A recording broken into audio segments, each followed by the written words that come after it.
In this episode, we talk about a new act that could bring major changes to Indian sports. We also talk about BJP leader Lahar Singh Siroya accusing Siddaramaiah of purchasing votes to win the Badami constituency in Bagalkot district of Karnataka during the 2018 Assembly polls. But we begin today by talking about the Supreme Court's order regarding stray dogs. Hi, I am Niharika Nanda and you are listening to Three Things, the Indian Express news show. On Monday, the Supreme Court directed municipal authorities to pick up and house all stray dogs in Delhi and parts of the National Capital Region in dedicated shelters and to do it within just 8 weeks. These directions were given by the top court in a case it took up on its own last month after a newspaper reported that a 6-year-old girl had died from rabies. While issuing the order, Justice J.B. Pardiwala said that infants and young children should never fall prey to rabies and that this step should give families confidence that children can move around freely without the fear of being bitten. While the move has brought relief to some, it has also drawn criticism from animal welfare groups who say it won't solve the underlying problem. To talk about this order and the larger issue, my colleague Shashank Bhargav speaks to the Indian Express's Mallica Joshi and Vineet Bhalla. Mallica, we'll begin with you. Tell us, since when has this been a major issue in the capital? So the population of stray dogs in the capital and their conflict with humans is not a new issue. It has, however, escalated over the past 5 to 6 years. More dog bite cases are being reported. There are more reports of, even pets in some cases or stray dogs in colonies attacking people who are not feeding them.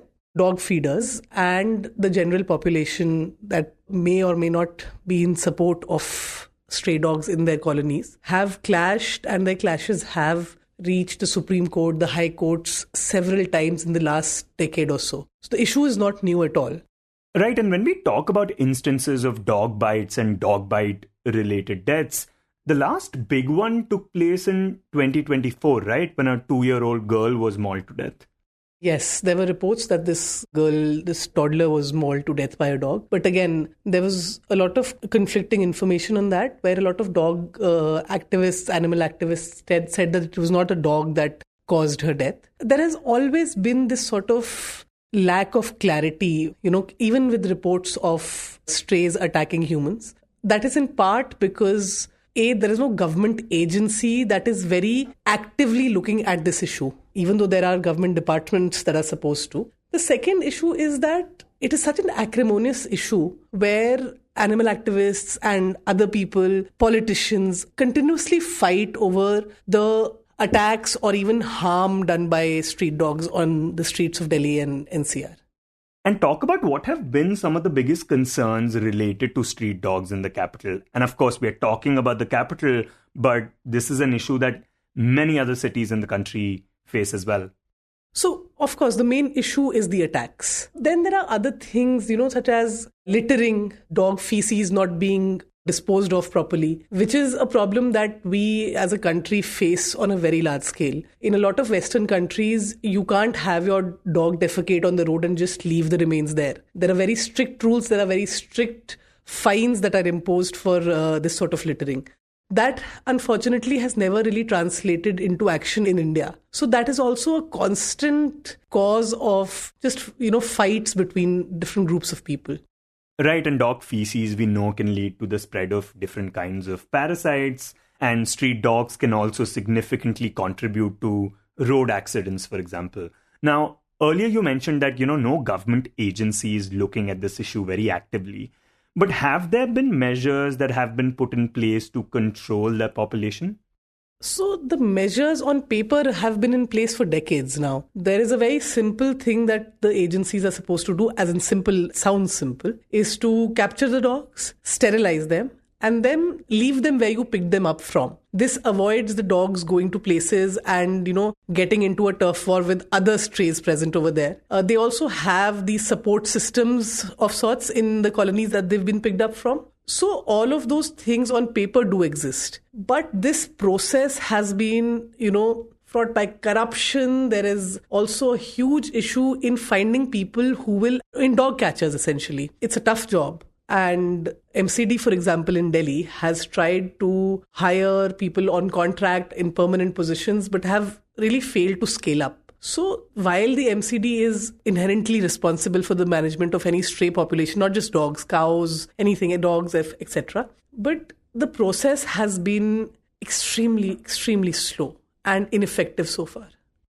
Vineet, I'll come to you now. Could you talk about how does the law recognize and define stray dogs?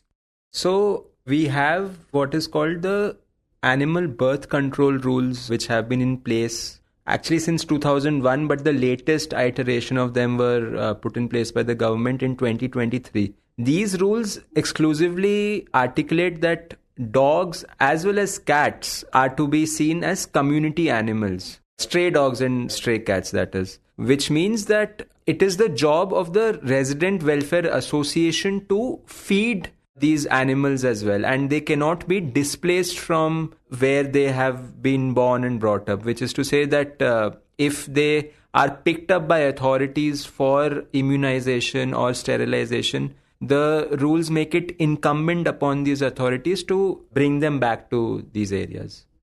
And what about dogs that might have bitten people or dogs that might have been infected by rabies? What does the law say should be done about those dogs?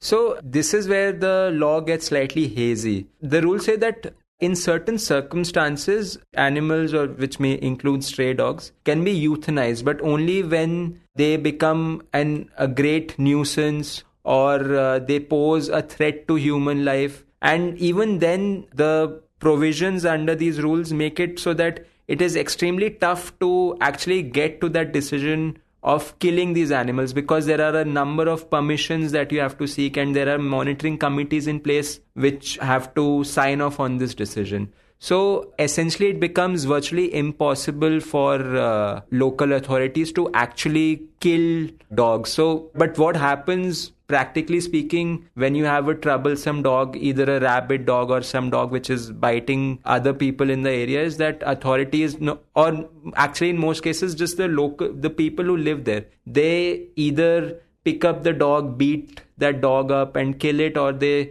displace that dog, put it in some far off area. And earlier you said that because they're community animals, RWAs are supposed to feed them. So they're meant to do this. Yes, so under the animal birth control rules, it is the job of the RWA to designate feeders in each housing society who will then be feeding dogs in certain designated spaces. So, I know it sounds slightly outlandish, but it is the job of the RWA to feed dogs in their respective spaces.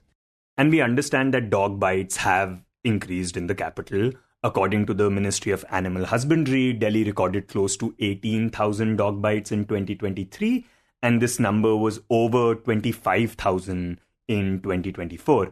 But when talking about the population of stray dogs, many people say, it's because of people feeding these dogs. But Mallica, do we know whether that is in fact the main reason? So one of the main reasons for the dog population growing actually is the way that we dispose of our solid waste. The presence of garbage dumps and open garbage mounds actually leads to more dogs being sustained in that area because there is food material in that area. So usually, that's how nature works. When a litter is born, a few of those dogs may or may not survive. But when there is such easy availability of food, it means that that population of strays is being artificially supported. It is not, in fact, the feeders that are as much of a problem, because feeders only account for a few, let's say a few hundred instances here and there. It is the open garbage dumps and open garbage mounds that are actually responsible for the rapidly increasing dog population. And this is something that has been recognized and has been discussed by experts, by scientists who have studied this issue deeply. And Vineet, now coming to the Supreme Court order, tell us what exactly does it say? Talk about what does it propose should be done now.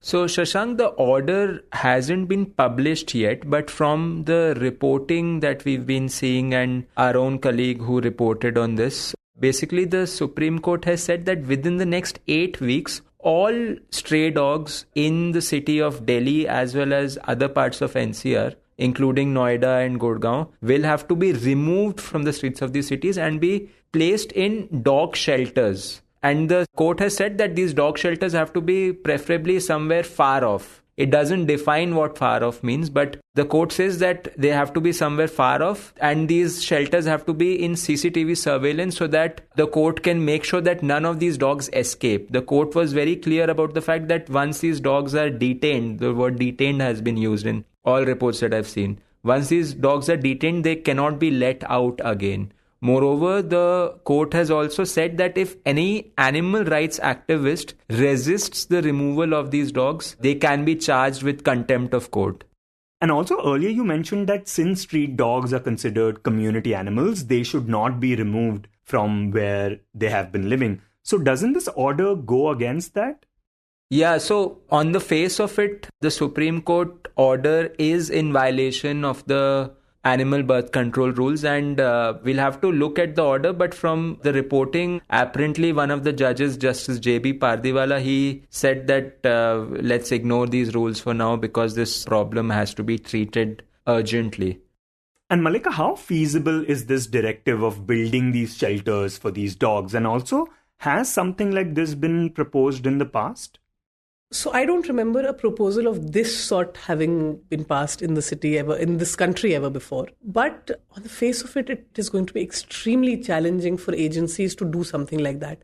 At present, Delhi government or the government agencies or civic agencies do not have a single animal shelter. They only run animal hospitals. All the shelters belong to NGOs. And, one of the MCD officials that we spoke to said that there are an estimated 8 lakh stray dogs in the city. So to create facilities to shelter 8 lakh dogs in a time period of 8 weeks, I think, is going to be extremely challenging. The feasibility also becomes a question when it comes to catching these dogs. As we discussed before, there aren't enough dog catchers in the city. The civic agencies have not been able to find an adequate number of dog catchers, which is also why our animal birth control and animal sterilization programs have failed.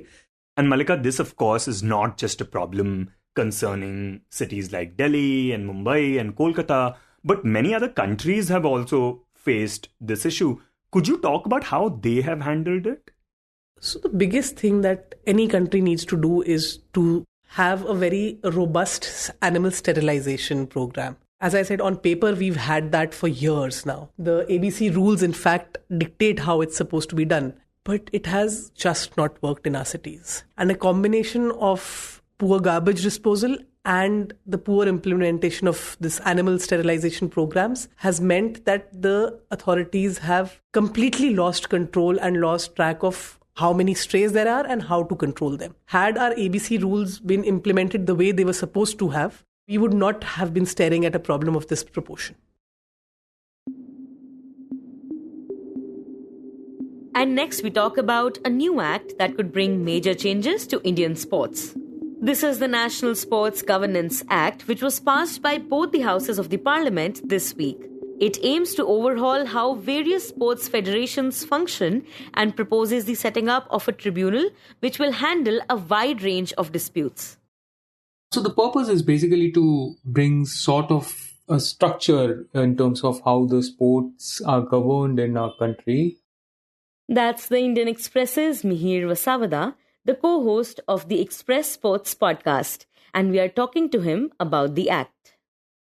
And it has broadly 2 main pillars. The first is the formation of a national sports board, which will have sweeping powers, where it will lay down the rules and oversee the functioning of nearly all federations that are recognized by the sports ministry, which right now also includes the Board of Control for Cricket in India. And then the second is the constitution of a national sports tribunal, which is of bigger significance because the tribunal has been given the powers of a civil court, and it will decide the disputes ranging from selection of athletes to election of federations. It will listen to the complaints of aggrieved athletes, and they will no longer be able to approach lower or high courts in India.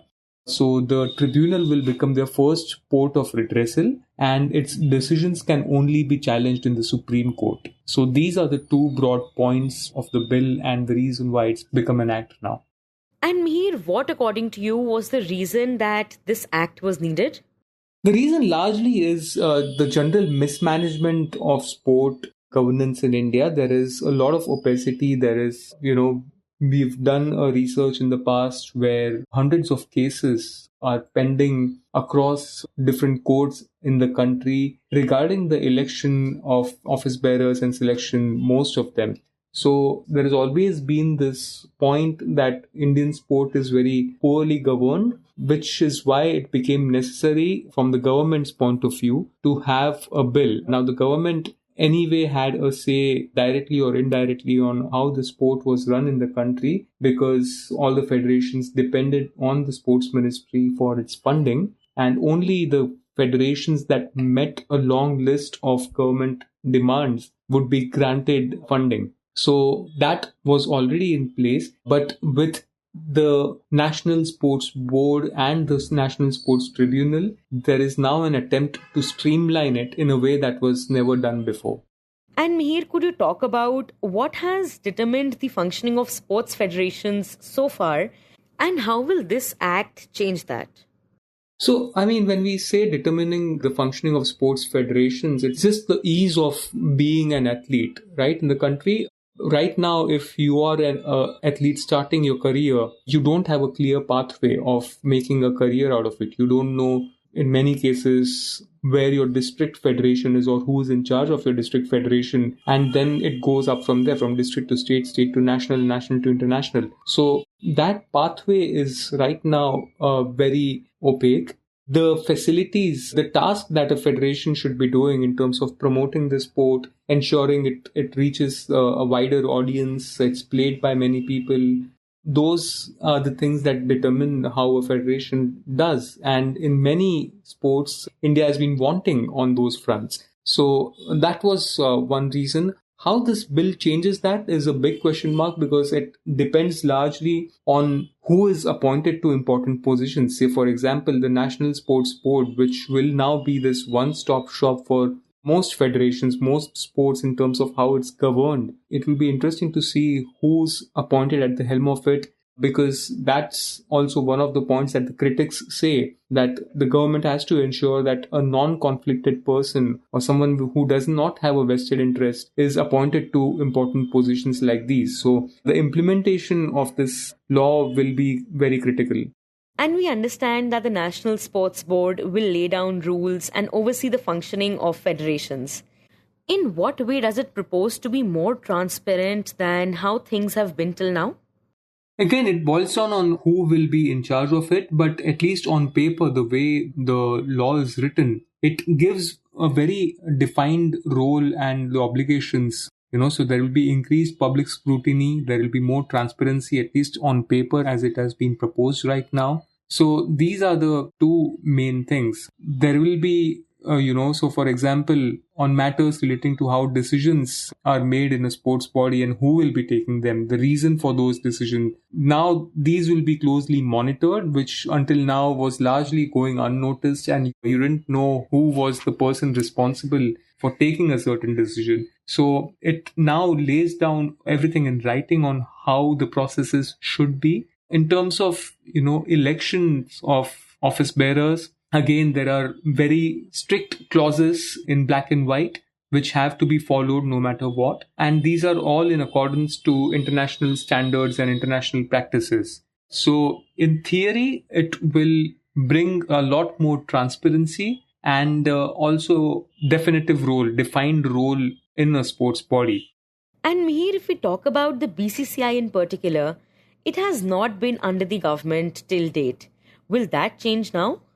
Right now, I don't think it will change. There were earlier indications that BCCI will be brought under the bill, but one of the main things of the bill was the Right to Information Act, bringing all the federations under the Right to Information Act, and the BCCI is likely to be kept out of it. Now, the Sports Ministry officials have told us that only those federations that take government funding will be under the RTI Act ambit. Now, BCCI has never taken government funding in the last couple of decades at least. It has remained financially independent, and hence the government has said that it won't be under the RTI Act and also won't come under the central regulators, the auditors. So these being the two big points regarding the whole transparency and the National Sports Board, even if BCCI is under the ambit of it, it will most likely be exempt of the RTI, which is a consequential point.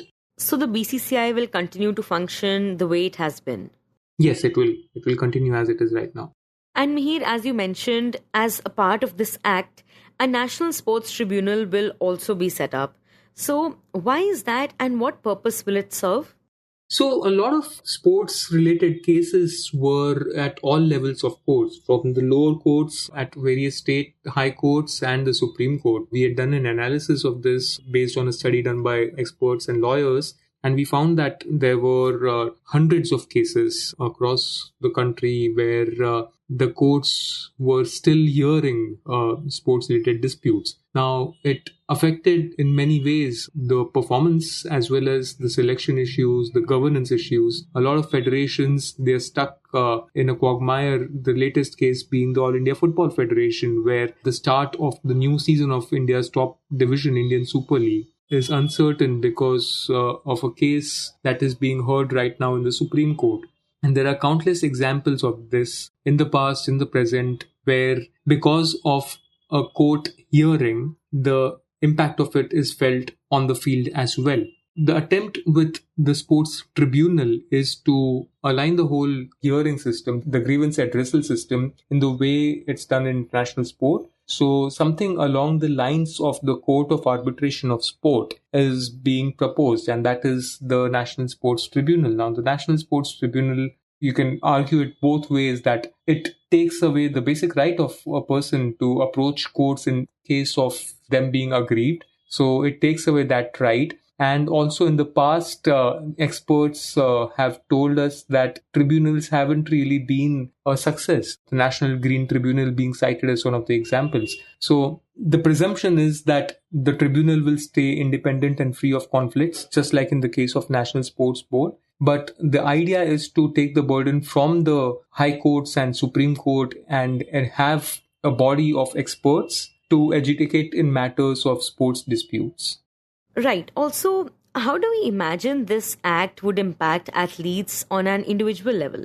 Perhaps that's the aim of this. And how this, again, it all depends on the execution right now. It's just a law that has been passed in the Lok Sabha. There are sketchy details on how the entire board will come up, who will be in charge of it, and how the day-to-day operations will take place. So whether individually an athlete's life gets better, convenient, or it continues the way it is right now, it's $1 million question at this stage. So it's tough to say that magically everything will improve overnight and things will get better. And in the end, we talk about Lahar Singh Siroya, BJP Rajya Sabha MP from the state, writing to the Election Commission claiming violation of electoral laws in Badami constituency in Bagalkot district of Karnataka during the 2018 Assembly polls. Siddaramaiah had won that contest and gone on to become the Chief Minister. According to a report by the Indian Express's Akram M., Siroya has claimed in his letter dated 12th of August that information about a vote purchase was disclosed at a public speech recently by CM Ibrahim, former Union Minister and a close associate of Siddaramaiah. Siroya's letter comes amid allegations over vote theft by leader of opposition Rahul Gandhi, who has claimed that over 1 lakh votes were stolen to favour the BJP in the Mahadevapura constituency of Bangalore Central seat in the 2024 Lok Sabha polls. Akram writes that the BJP MP says in the letter, quote, "A recording of his speech contains a specific claim regarding the purchase of votes in the 2018 Karnataka Assembly elections in Badami constituency with direct reference to the involvement of senior political figures. The allegations, if true, indicate a serious violation of electoral laws and a matter of urgent public importance." Unquote. He further urged the Election Commission to take note of these revelations and pursue the matter in a lawfully appropriate manner. On Saturday, in a response to Ibrahim's remarks, Siddaramaiah had said he visited Badami only twice during the 2018 Assembly polls and was not aware of matters on the ground. While the pre-poll surveys in the 2018 Assembly elections predicted a tight contest in Badami, Siddaramaiah just pulled through, winning by 1,696 votes. Akram reported that Siroya on Tuesday posted on X that Ibrahim had made a shocking revelation where he said that he, along with senior Congress leader Shri Bibi Chemankati, helped purchase 3,000 votes in 2018 so that Shri Siddaramaiah could scrape through the Assembly elections from the Badami seat. He also said that Siddaramaiah paid for the votes. He told the EC to order an investigation into the matter.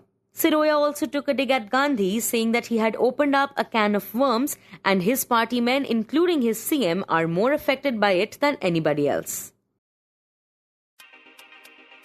You were listening to 3 Things by the Indian Express. Today's show was edited and mixed by Suresh Pawar and produced by Shashank Bhargav and me, Niharika Nanda. If you like the show, then do subscribe to us wherever you get your podcasts. You can also recommend the show to someone you think will like it. Share it with a friend or someone in your family. It's the best way for people to get to know about us. You can also tweet us at Express Audio and write to us at podcasts@indianexpress.com.